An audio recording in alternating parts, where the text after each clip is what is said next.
L'homme derrière le bureau tient un registre. Il y consigne les noms, les tailles, les couleurs des yeux, les tours de poitrine et la nuance exacte des cheveux d'un homme. Il s'appelle Heinrich Himmler.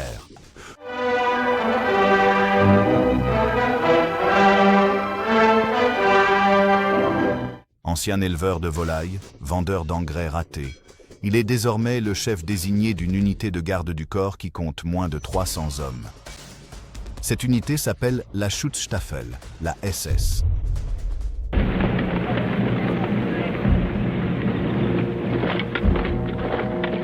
La plupart des gens en Allemagne en ont à peine entendu parler. D'ici une décennie, elle contrôlera l'un des plus grands appareils de terreur de l'histoire humaine. Ses membres dirigeront des camps de concentration, des escadrons mobiles de la mort, des territoires occupés et une police secrète qui s'étendra dans chaque recoin de l'Europe.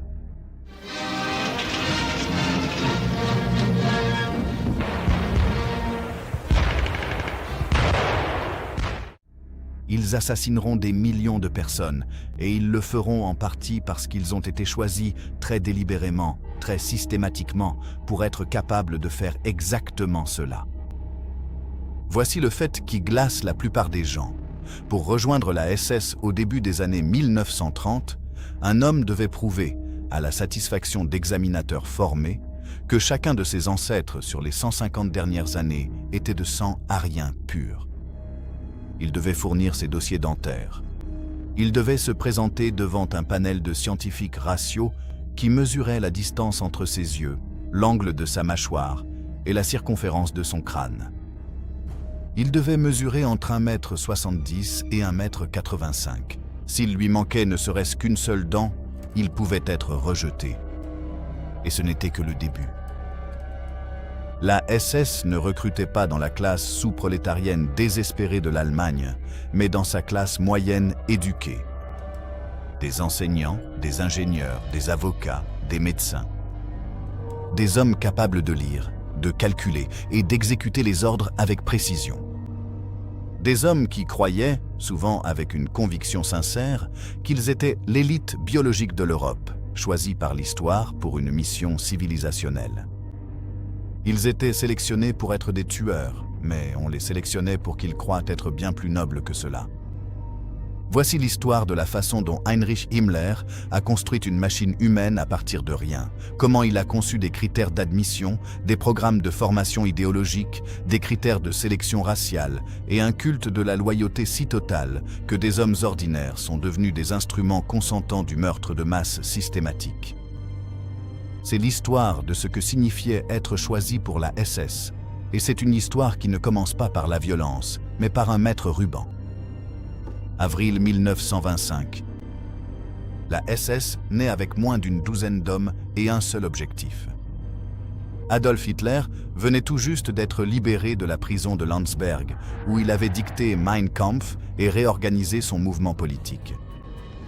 Il était paranoïaque quant à sa sécurité personnelle, se méfiait de la grande force paramilitaire dont disposait le parti, la SA en chemise brune, la Sturmabteilung, et était déterminé à créer une petite garde rapprochée dévouée, ne répondant qu'à lui seul.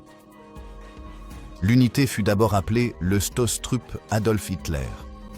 Elle fut rebaptisée Schutzstaffel, escadron de protection, et placée sous la direction de plusieurs chefs qui échouèrent à lui donner de l'importance. Lorsque Heinrich Himmler prit le commandement en janvier 1929, la SS comptait environ 280 membres. Les villes allemandes étaient pleines de jeunes hommes agités, d'anciens combattants de la Grande Guerre, d'étudiants incapables de trouver du travail, d'employés de bureaux et de bureaucrates dont les économies avaient été anéanties par l'hyperinflation. La SA les recrutait par dizaines de milliers, se battant dans les brasseries et défilant dans les rues. Himmler avait une vision différente. Il ne voulait pas les hommes les plus agressifs. Il voulait les hommes les plus triés sur le volet. La distinction était essentielle. Dès le début, Himmler comprit que le pouvoir d'une organisation ne venait pas seulement de son effectif, mais de sa réputation d'exclusivité. Si la SS était réellement difficile à intégrer, elle attirerait des hommes désireux de prouver leur valeur. Si elle exigeait une conformité extraordinaire à un idéal racial et physique, elle créerait des membres ayant profondément investi dans leur propre appartenance, des hommes prêts à tout pour rester dans ses rangs. Himmler n'était pas de tempérament un homme violent. On rapporte qu'il se sentait mal à la vue du sang. Mais c'était un administrateur méticuleux et obsessionnel, animé d'une foi fanatique dans la science raciale et doté d'un génie bureaucratique pour l'organisation. Il commença à mettre en place un système de sélection sans équivalent dans aucune armée de l'histoire. La première exigence était la pureté raciale. Les membres devaient prouver, à l'aide de documents, certificats de naissance, registres paroissiaux, documents d'état civil, que leur lignée familiale ne comportait aucun sang juif depuis 1750. Pour les officiers SS, l'exigence remontait jusqu'à 1650. Ce n'était pas un geste symbolique. Himmler le pensait au sens littéral.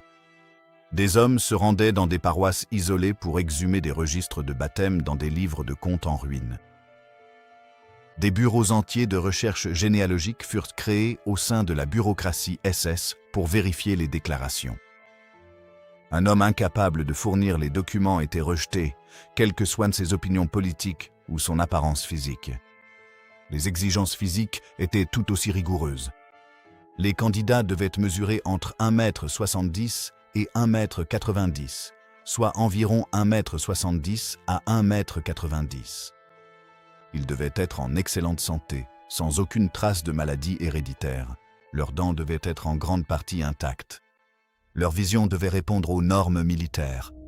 Et surtout, ils devaient réussir ce que la littérature de recrutement de la SS décrivait seulement de façon oblique comme un examen racial, une inspection physique menée par des médecins SS formés et de plus en plus par des spécialistes issus du domaine universitaire de l'anthropologie raciale. Ces examinateurs ne se contentaient pas de mesurer la taille et le poids.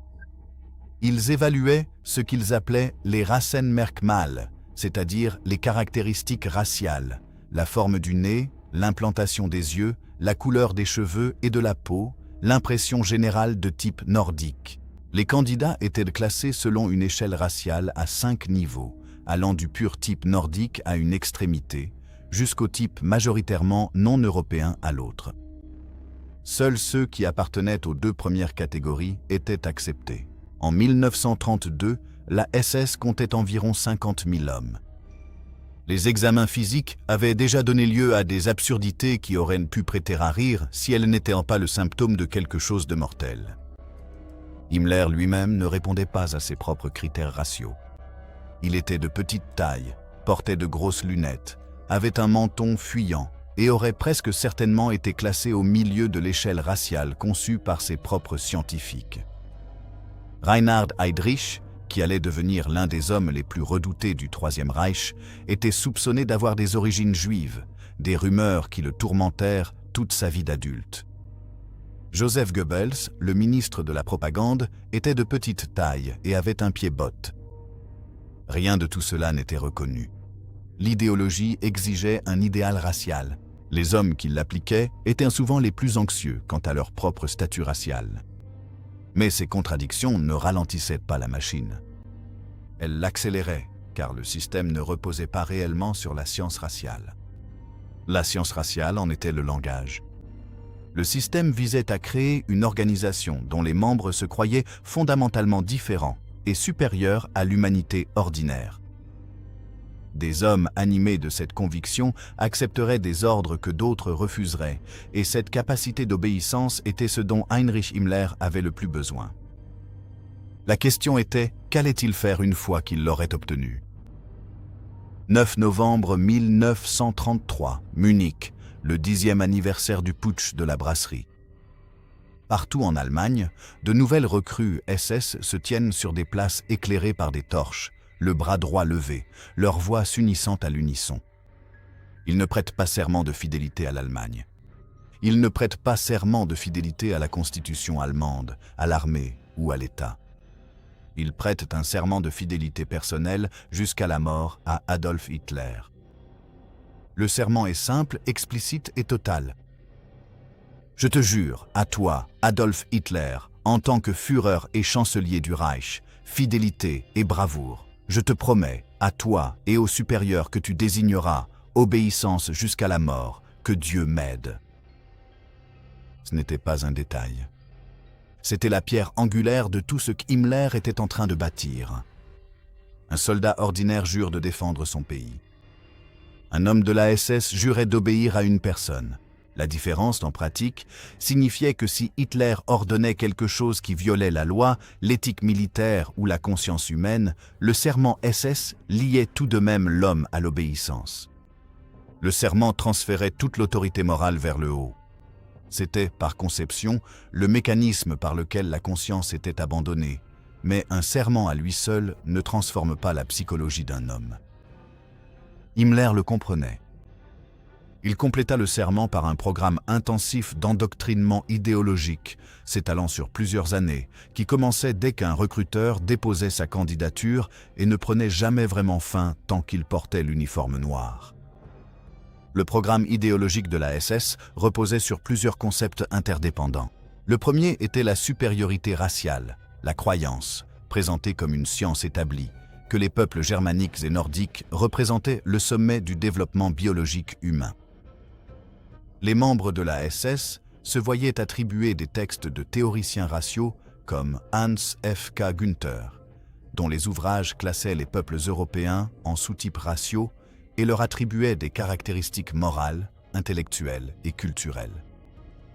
Ils assistaient à des conférences données par des éducateurs de la SS qui enseignaient que les Juifs représentaient une contre-race, une force biologique œuvrant activement à la destruction de la civilisation nordique.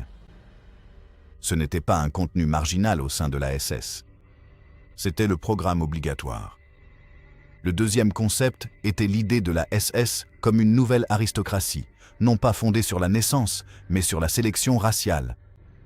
Himmler décrivait à plusieurs reprises sa vision. La SS formerait le noyau biologique et idéologique d'un nouvel ordre européen. Après la victoire anticipée de l'Allemagne, les membres de la SS et leurs épouses approuvées sur le plan racial engendreraient la prochaine génération de la race supérieure. Leurs enfants hériteraient de la direction d'un continent remodelé selon les principes nationaux socialistes. L'homme de la SS n'était pas seulement un soldat. Dans l'imagination de Himmler, il était un père fondateur d'une civilisation millénaire. Pour renforcer cela, la SS développa son propre calendrier de rituels, de cérémonies et de symboles. La rune SS, 2 éclairs dentelés dérivés de la rune nordique, remplaça les insignes militaires conventionnels. Les mariages SS nécessitaient l'approbation du Bureau de la race et du peuplement, qui examinait les potentielles épouses pour leur adéquation raciale et génétique. Les enfants de la SS étaient encouragés à être inscrits dans une organisation appelée le Lebensborn, la source de vie, un réseau de maisons de maternité créé pour soutenir les mères approuvées racialement et, plus tard, pour faciliter l'enlèvement d'enfants jugés racialement précieux dans les territoires occupés afin de les germaniser. Même la mort était ritualisée. Les SS tombés au combat n'étaient pas commémorés par des funérailles chrétiennes, mais par des cérémonies inspirées de traditions nordiques inventées, bougies, runes, un bol de terre provenant de la région d'origine du soldat. La SS créait en réalité une nouvelle religion, avec Heinrich Himmler comme grand prêtre. Le troisième concept, et le plus lourd de conséquences, était la dureté. Himmler parlait et écrivait de façon obsessionnelle sur la nécessité pour l'homme de la SS d'être dur, non pas physiquement dur, bien que la robustesse physique fût exigée, mais psychologiquement dur, assez dur pour accomplir des tâches que des hommes ordinaires trouveraient émotionnellement insupportables, assez dur pour assister à la souffrance et continuer à fonctionner, assez dur pour tuer efficacement et rentrer dîner chez lui. Himmler croyait et enseignait que cette dureté n'était pas de la cruauté, c'était un devoir. L'homme de la SS qui tuait sans émotion apparente n'était pas un monstre, c'était un professionnel. Il était, selon la formulation de Himmler, un homme qui s'était dépassé lui-même. Ce langage de maîtrise de soi et de devoir professionnel allait résonner dans les programmes de formation de la SS, les évaluations d'officiers et les rapports après action pendant la décennie suivante. Cela créait un cadre psychologique dans lequel une atrocité pouvait être commise sans que le responsable ne se perçoive lui-même comme l'auteur de cette atrocité. Il n'était pas un meurtrier. Il était un instrument de la nécessité historique. Les recrues qui assimilaient cette vision du monde sortaient de leur formation avec quelque chose de plus dangereux que le fanatisme. Elles en ressortaient avec un cadre moral cohérent qui justifiait tout ce qu'on leur ordonnait de faire, et les ordres allaient arriver. Un candidat arrive à la caserne d'entraînement de la SS à Bad Tölz, en Bavière.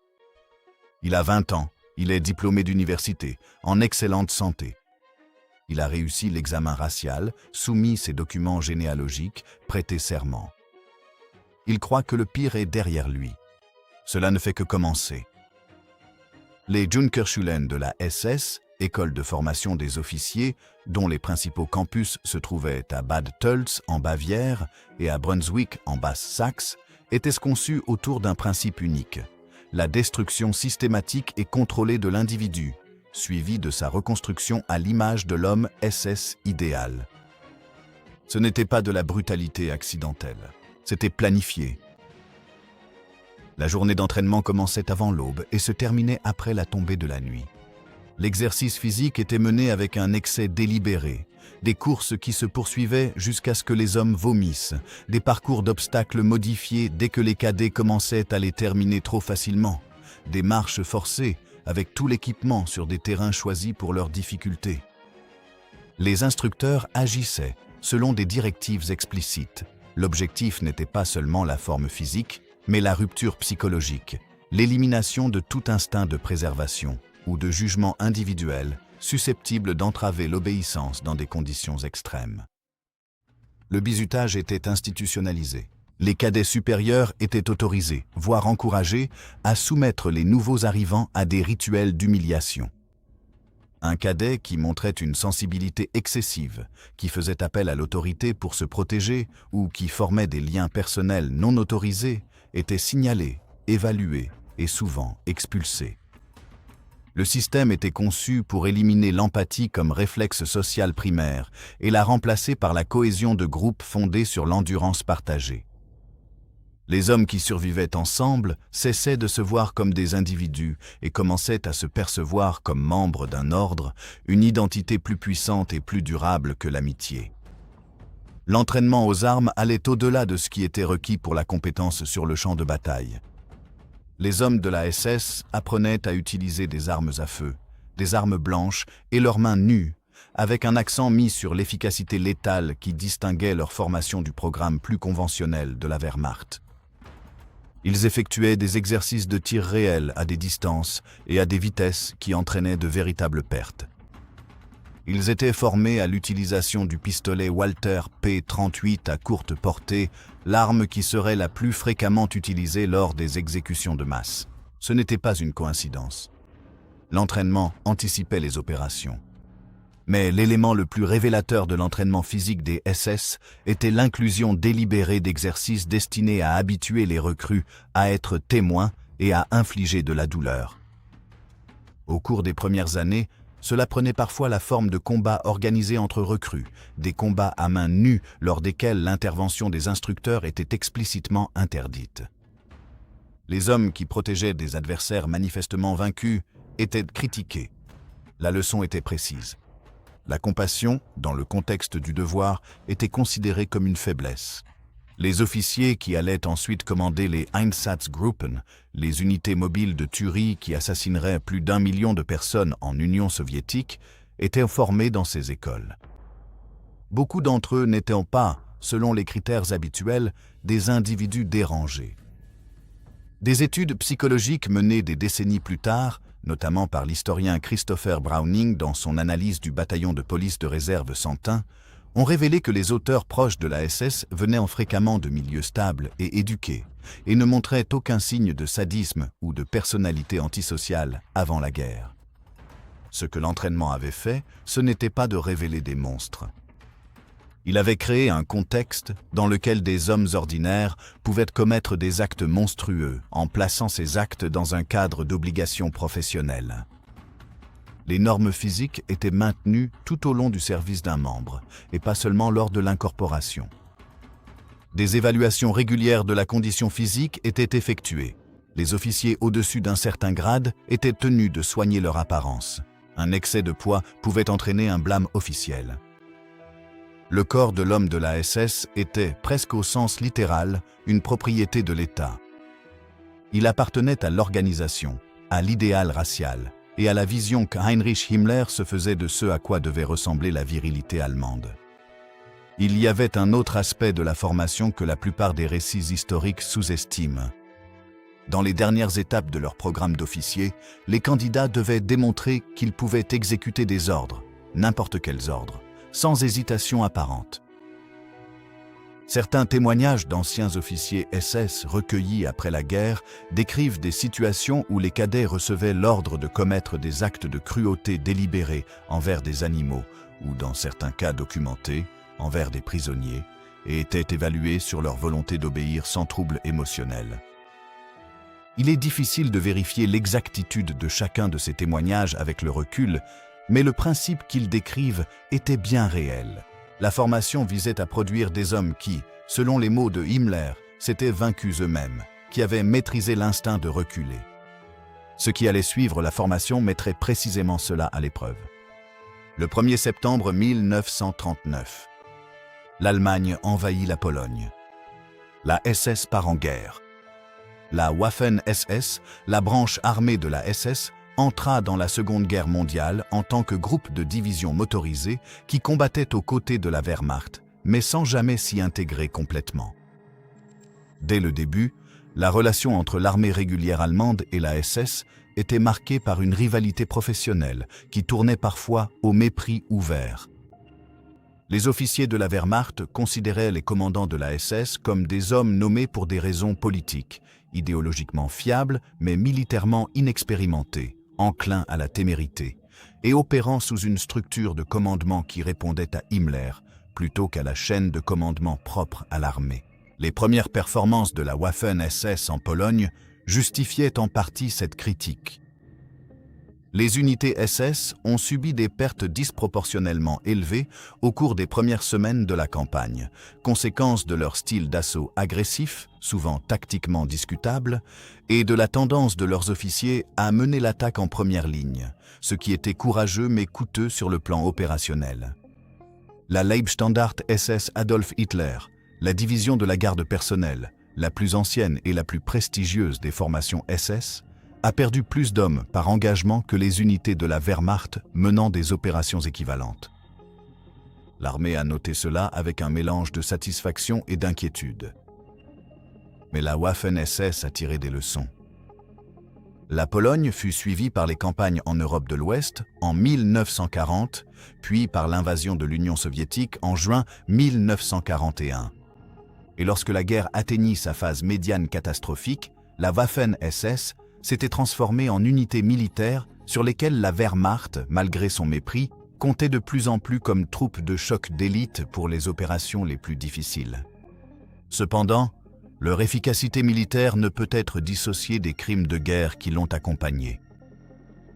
En Pologne, des unités SS, parfois en coordination avec la Wehrmacht, parfois opérant de manière indépendante, ont procédé à des exécutions massives de civils polonais, d'intellectuels, de membres du clergé et de juifs, dans les jours qui ont immédiatement suivi l'avancée militaire.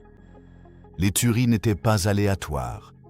Elles étaient systématiques et coordonnées, visant des groupes identifiés à l'avance par le renseignement SS, comme des sources potentielles de résistance ou de contamination idéologique.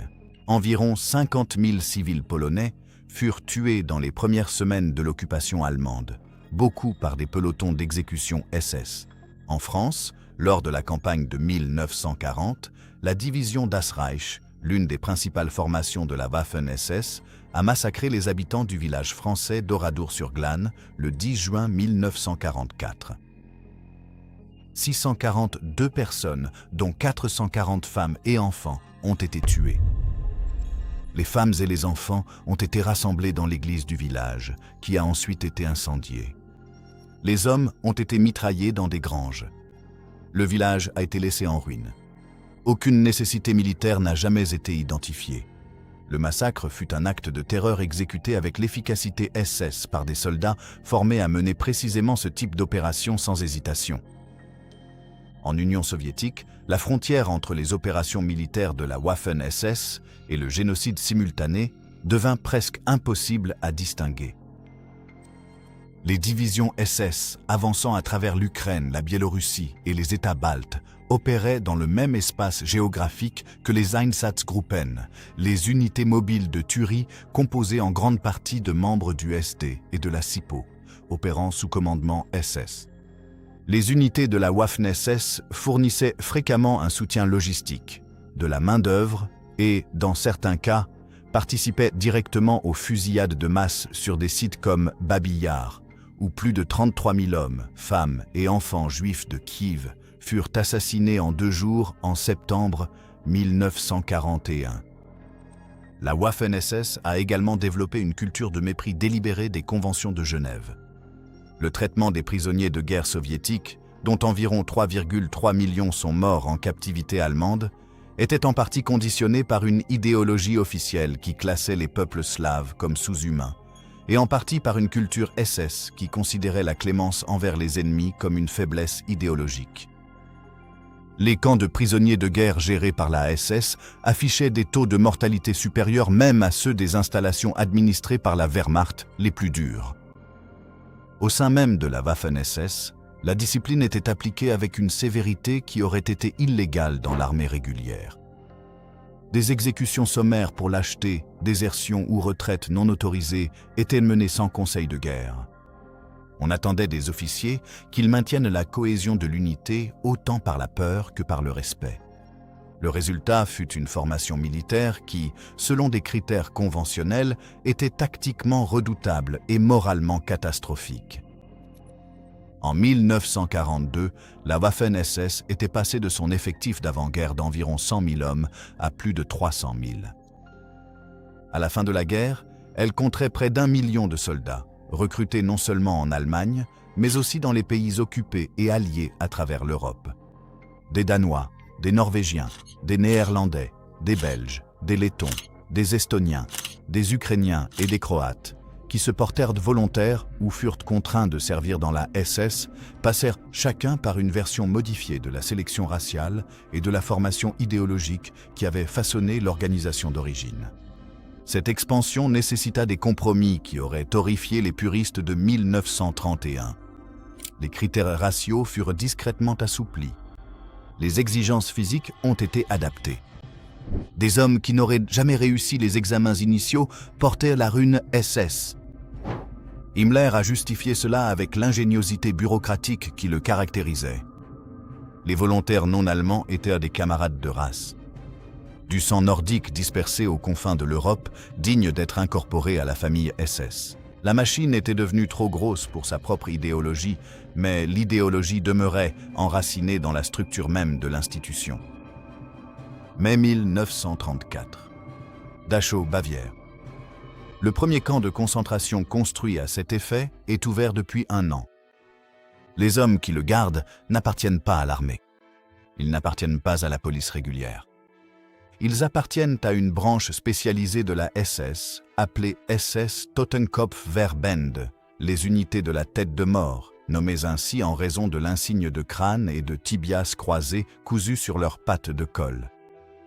Leur commandant est Theodor Eicke, un ancien patient psychiatrique qui a lui-même été brièvement interné en 1933 et qui va concevoir le cadre administratif et psychologique de l'ensemble du système des camps de concentration allemands. Eicke pensait que la sentimentalité était le plus grand ennemi des gardiens. Il disait à ses hommes qu'un prisonnier qui pleurait ou implorait la pitié tentait une manipulation psychologique, exploitant l'empathie humaine naturelle des gardiens pour saper l'ordre nécessaire du camp. La bonne réaction n'était pas la cruauté. Une cruauté inutile, précisait Eicke, était non professionnelle, mais l'impassibilité. Le gardien devait considérer le prisonnier comme quelque chose de catégoriquement différent de lui-même, non comme un criminel, non comme un ennemi, et certainement pas comme un semblable, mais comme une catégorie, un problème à gérer. Cette formulation n'était pas accidentelle. C'était, au sens clinique, une technique de dissociation, une méthode pour créer une distance psychologique entre le bourreau et l'humanité de la victime. Eicke formait explicitement ses gardiens à son application. Il rédigeait des manuels de formation, menait des inspections et renvoyait ou punissait personnellement les gardiens qu'il surprenait à manifester ce qu'il considérait comme des réactions émotionnelles inappropriées envers les prisonniers. Un gardien qui donnait de la nourriture à un prisonnier affamé n'était pas bienveillant. Dans le système d'Eicke, il manquait à son devoir et serait sanctionné en conséquence. Les Totenkopfverbände avaient leurs propres critères de sélection qui différaient quelque peu de ceux de la SS générale. Les exigences physiques étaient maintenues. La formation idéologique était, si possible, encore plus intensive. Étant donné que les gardiens allèrent passer leur service en contact direct et quotidien avec les prisonniers que l'idéologie SS désignait comme les ennemis raciaux et politiques de l'Allemagne. Mais l'exigence psychologique spécifique était différente. Alors que la Waffen-SS valorisait l'agressivité et le courage tactique, les unités de la tête de mort recherchaient quelque chose de plus proche d'une obéissance sans affect. Des hommes à qui l'on pouvait faire confiance pour ne pas se soucier. Des hommes capables d'observer la souffrance sans perdre la capacité de remplir un formulaire, de rédiger un rapport ou de se présenter à l'appel le lendemain matin. Les camps se sont considérablement agrandis après 1938 et les unités de la tête de mort se sont développées avec eux. La nuit de cristal, en novembre 1938, le pogrom national contre les commerces, synagogues et maisons juives a provoqué une vague d'arrestations qui a submergé les installations existantes. De nouveaux camps ont été ouverts. Le personnel des Totenkopfverbände est passé d'environ 3 000 en 1937 à près de 24 000 en 1941. Lorsque la décision fut prise, dans la seconde moitié de 1941, d'industrialiser l'extermination des Juifs, de passer des fusillades de masse dans l'Est occupé au meurtre systématique dans des installations dédiées, ce sont les unités de la tête de mort qui reçurent la tâche d'exploiter les camps d'extermination.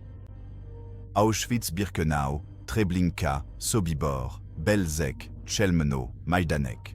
Chacune de ces installations était dotée d'un personnel, administré et gardé par des membres de la SS, qui avaient été sélectionnés, formés et conditionnés psychologiquement par un système que Theodor Eicke avait conçu dans les premières années du Troisième Reich. Le commandant d'Auschwitz, Rudolf Höss, était à bien des égards le produit idéal de ce système. Ancien soldat des corps francs et meurtrier condamné, il avait participé à un assassinat politique en 1923.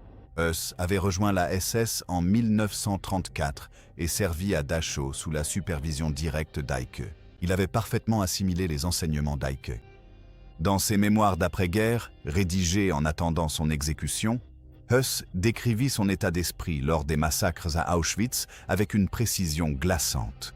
Il avait appris à réprimer toute réaction émotionnelle pendant les opérations. Il s'était entraîné à ne pas voir des individus, mais des processus. Il croyait sincèrement et constamment qu'il accomplissait son devoir.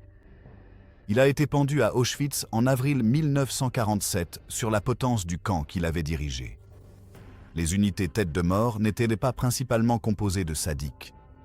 Les enquêtes d'après-guerre à Nuremberg et lors des procès ultérieurs ont révélé à plusieurs reprises que les hommes qui administraient les camps venaient de milieux ordinaires, avaient des convictions ordinaires auparavant et ne montraient aucune prédisposition particulière à la violence avant leur service dans la SS.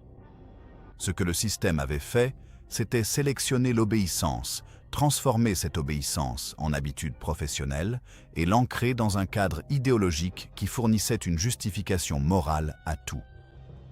Le résultat fut un appareil administratif efficace pour le meurtre de masse et il avait été conçu dès le départ pour être exactement cela. On ne les appelait pas les femmes SS. Elles n'avaient aucun grade dans l'organisation. Elles ne pouvaient pas prêter serment.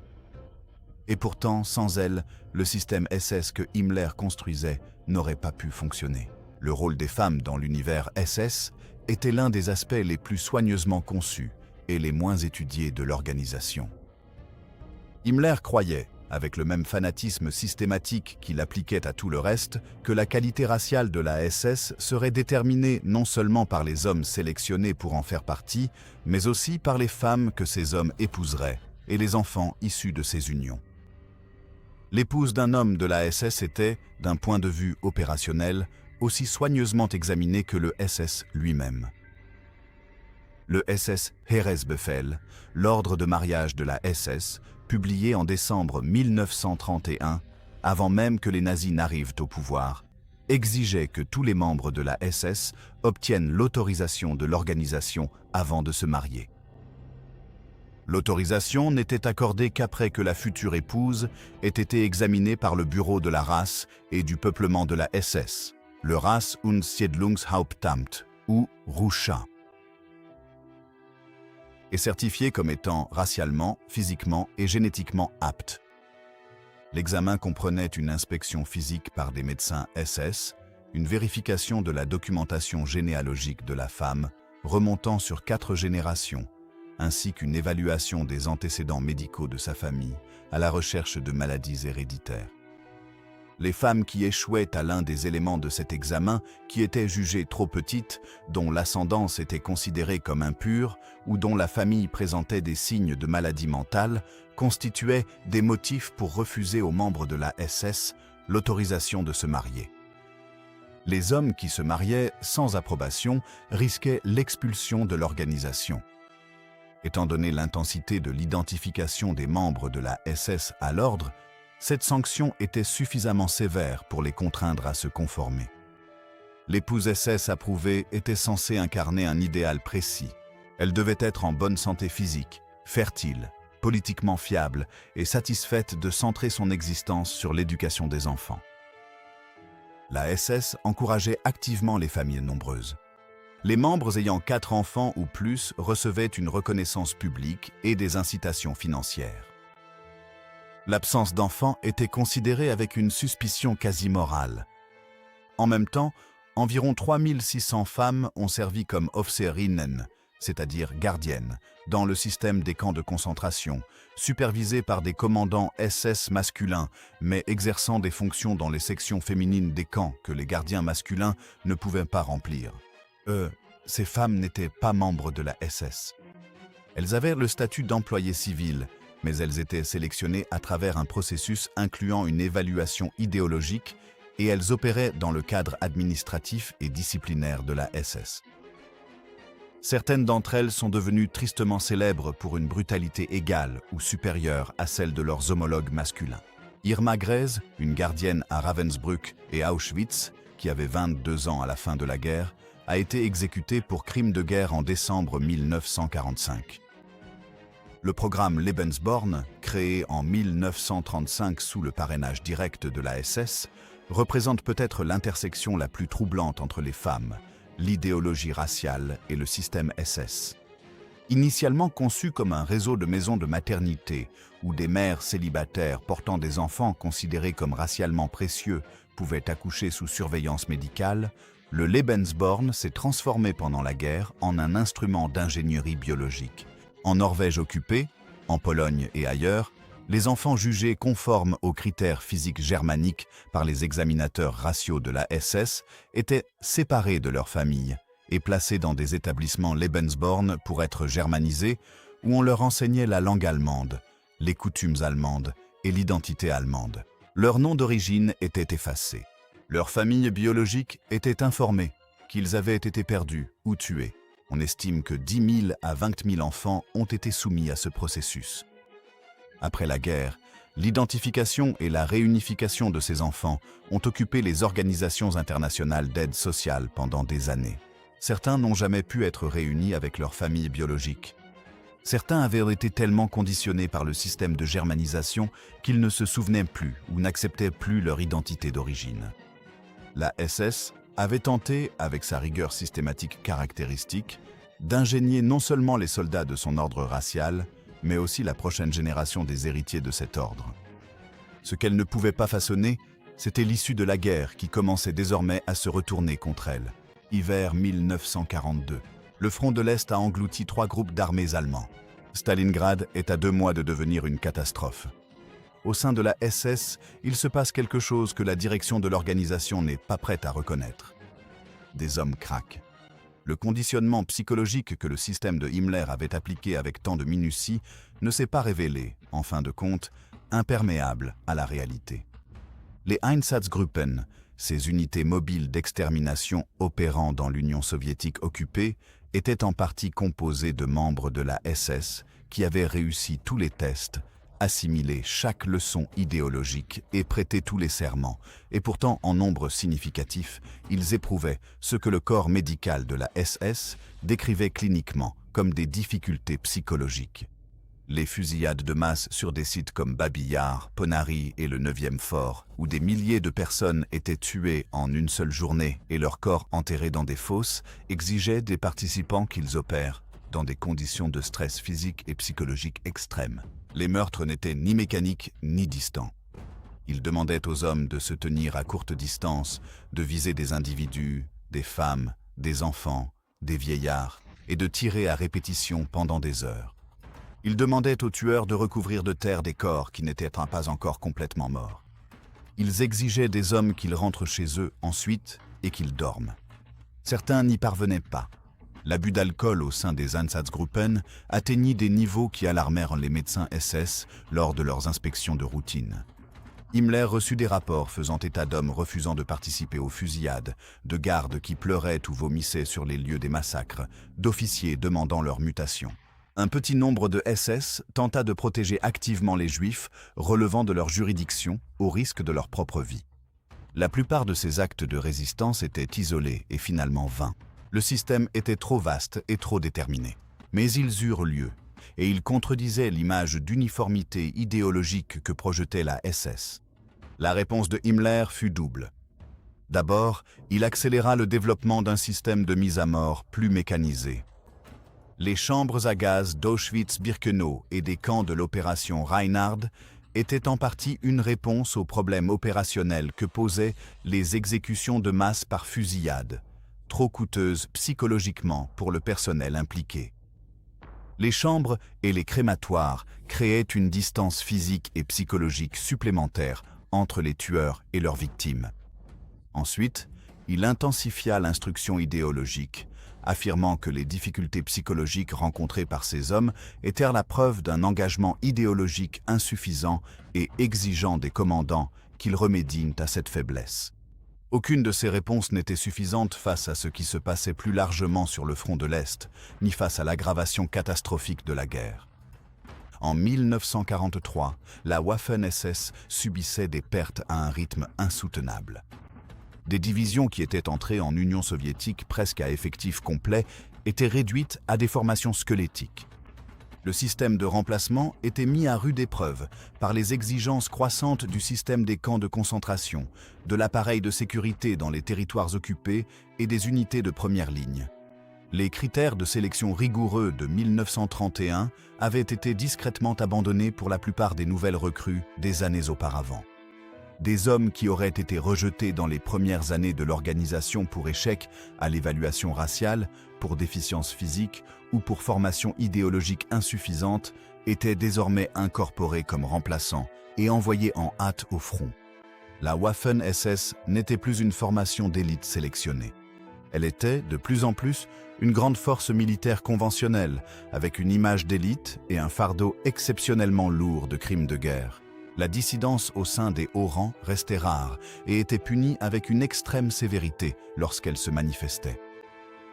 Les officiers qui remettaient en question les ordres, en particulier ceux concernant le traitement des populations civiles ou des prisonniers, risquaient la cour martiale, la rétrogradation ou l'exécution. L'exécution d'officiers SS pour des actes de clémence non autorisés a été documentée. Le système imposait sa propre conformité avec autant de brutalité qu'il imposait tout le reste. Mais des fissures étaient pas visibles, même de l'extérieur. À mesure que les Alliés avançaient, les unités SS commencèrent à adopter des comportements en contradiction avec leur formation. La reddition, que l'idéologie SS considérait comme l'échec ultime, se produisit de plus en plus fréquemment. Les désertions s'accélérèrent tout au long de 1944 et jusqu'en 1945. Certains membres de la SS, anticipant la fin de la guerre, commencèrent à détruire les preuves de leurs propres opérations, brûlant des documents, démolissant des installations de camps, abattant les prisonniers restants pour éliminer les témoins. D'autres se changèrent en vêtements civils et tentèrent de disparaître dans la population de l'Allemagne vaincue. Ils ne réussirent pas tous. Les photographies, les tatouages, les témoignages de survivants des camps, et finalement les dossiers détaillés que la SS elle-même avait conservés, car elle était avant tout une organisation d'une bureaucratie obsessionnelle, rendaient la dissimulation extrêmement difficile. La machine qu'Heinrich Himmler avait assemblée pendant 15 ans était en train de se désagréger.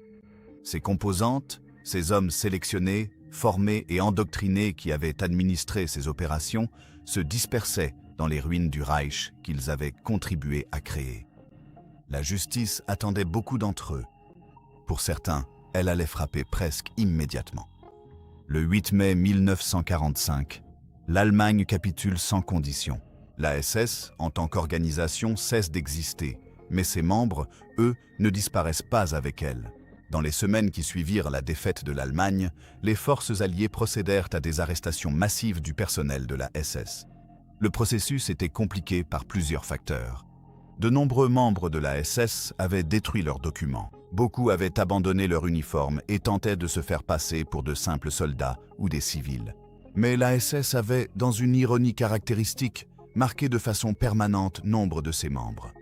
Un tatouage du groupe sanguin sur le haut du bras gauche, apposé à l'origine pour des raisons médicales pratiques pendant la guerre, devint l'un des moyens d'identification les plus fiables de l'appartenance à la SS lors des opérations de filtrage d'après-guerre. Les interrogateurs alliés apprirent à demander aux prisonniers de lever les bras. Heinrich Himmler fut capturé par les forces britanniques le 21 mai 1945, alors qu'il voyageait en civil sous un faux nom. Il mourut quelques heures plus tard, après avoir croqué une capsule de cyanure dissimulée dans une cavité dentaire, une fin aussi sordide qu'appropriée pour un homme qui prétendait façonner l'avenir de la civilisation européenne. Les procès commencèrent presque immédiatement. À Nuremberg, le tribunal militaire international déclara la SS organisation criminelle dans son ensemble, une décision d'une importance juridique considérable car elle signifiait que tout membre conscient de la SS pouvait potentiellement être poursuivi pour participation aux crimes de l'organisation sans qu'il soit nécessaire de prouver des actes criminels individuels. La déclaration couvrait l'Allgemeine SS, les Totenkopfverbände, la SIPO et le SD, ainsi que le corps dirigeant de la Waffen-SS. Les procédures ultérieures, les procès complémentaires de Nuremberg, le procès des Einsatzgruppen, le procès des otages, le procès du RSHA, ont permis d'établir un tableau détaillé de la structure opérationnelle de la SS et des responsabilités individuelles de ses officiers. 24 commandants des Einsatzgruppen furent jugés. 14 furent condamnés à mort. Rudolf Höss, commandant d'Auschwitz, fut renvoyé en Pologne pour y être jugé et fut pendu en avril 1947 sur le site même du camp qu'il avait administré. Oswald Pohl, le chef de l'empire économique de la SS qui avait exploité les camps de concentration comme un système d'extraction de main-d'œuvre, fut exécuté en 1951. Mais le règlement de compte resta incomplet, d'une manière qui ne deviendrait pleinement évidente que des décennies plus tard. On estime qu'environ 90% des quelques 800 000 membres de la SS pendant la guerre n'ont jamais été poursuivis. Beaucoup s'échappèrent grâce aux Ratlines, des réseaux de routes d'exfiltration organisés avec l'aide de membres du clergé compatissant, d'anciens responsables fascistes en Amérique du Sud et, dans certains cas, de services de renseignement occidentaux qui appréciaient l'expertise anti-soviétique des anciens membres de la SS. Adolf Eichmann, le lieutenant-colonel de la SS, qui avait géré la logistique de la déportation des Juifs d'Europe vers les camps de la mort, vécut en Argentine sous une fausse identité pendant 15 ans avant d'être capturé par les services de renseignement israéliens en 1960. Il fut jugé à Jérusalem en 1961, un procès que Hannah Arendt couvrit et qui donna naissance à sa célèbre formulation de la banalité du mal, l'observation selon laquelle le mal le plus systématique de l'histoire humaine avait été administré non par des monstres, mais par des bureaucrates. Les hommes de la SS étaient, selon l'analyse d'Arendt, Des exemples d'une capacité qui réside dans la psychologie humaine ordinaire, la capacité de subordonner le jugement moral à la loyauté institutionnelle, de redéfinir l'atrocité en tant que procédure, de participer à un meurtre de masse tout en se percevant comme un professionnel consciencieux.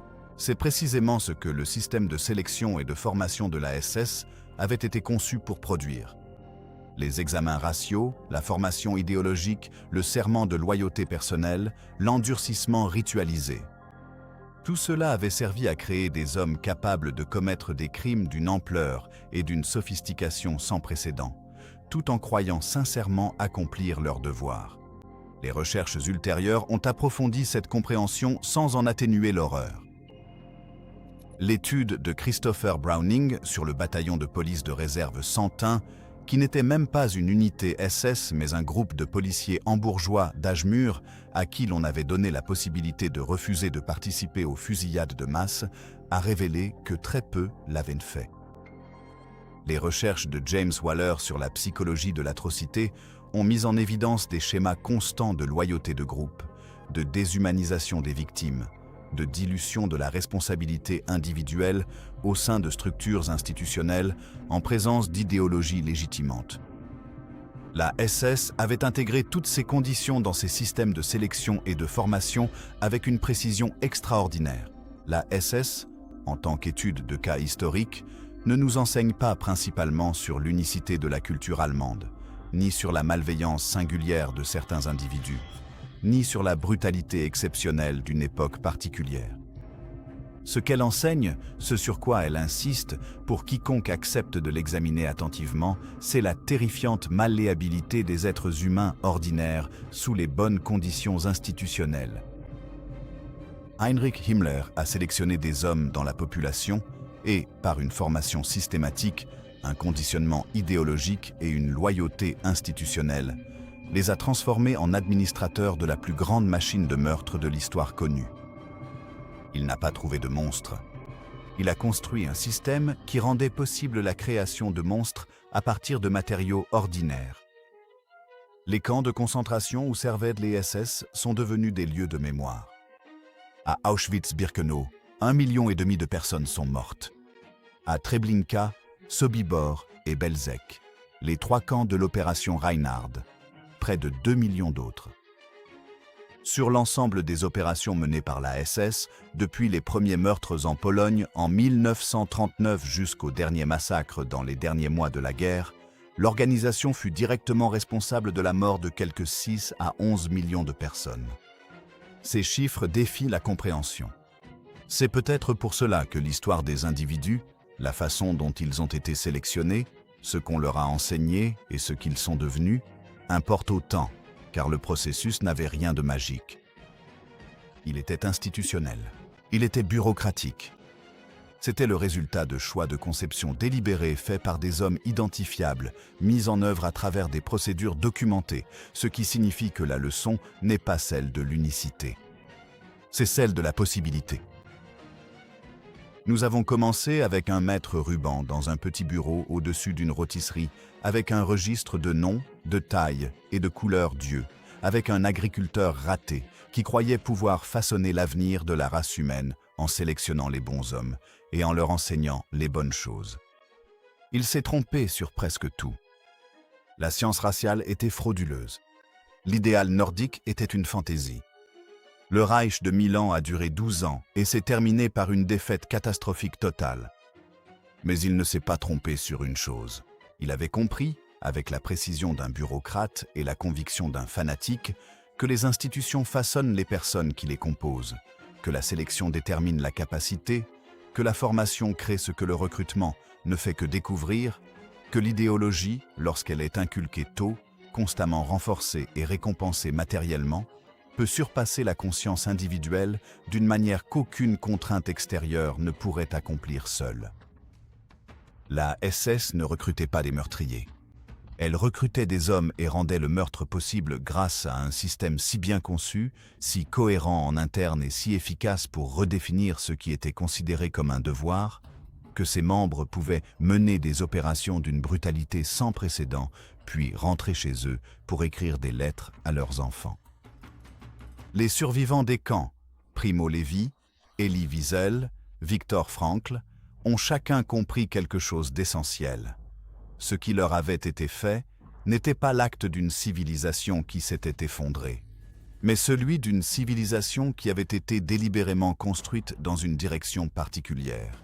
La SS n'était pas une aberration, c'était un projet, et les projets peuvent être reproduits. La responsabilité de la mémoire n'est pas seulement d'honorer les morts, même si cette responsabilité est réelle et permanente. Il s'agit de comprendre, avec une lucidité sans faille, comment des êtres humains ordinaires ont été sélectionnés, façonnés et mobilisés au service d'un mal extraordinaire, de retracer le processus depuis le registre de Munich jusqu'aux cendres d'Auschwitz-Birkenau. Le ruban à mesurer mesurait les hommes, mais ce que le ruban ne pouvait jamais mesurer, et que le système n'a jamais pu totalement éteindre, c'était la capacité, même chez ceux qui subissaient ces pires exactions, à conserver une forme de clarté morale que la SS avait passé 15 ans à tenter d'anéantir. Cette capacité, tenace, difficile à détruire, présente même dans les ténèbres les plus profondes, c'est ce que nous portons en nous pour l'avenir. Ce que nous choisissons d'en faire ne dépend que de nous.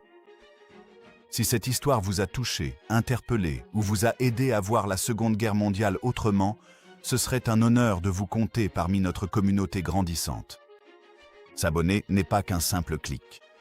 C'est une façon de soutenir des histoires plus puissantes, des voix oubliées et davantage de vérités venues du passé. Alors, si vous pensez que ces histoires comptent, cliquez sur le bouton d'abonnement et continuons à construire ce voyage ensemble. Et n'oubliez pas de laisser un commentaire. Nous lisons chacun d'entre eux et nous aimons entendre vos avis. Jusqu'à la prochaine fois, continuez d'explorer l'histoire avec Epic War. Continuez à poser des questions. Continuez à chercher la vérité.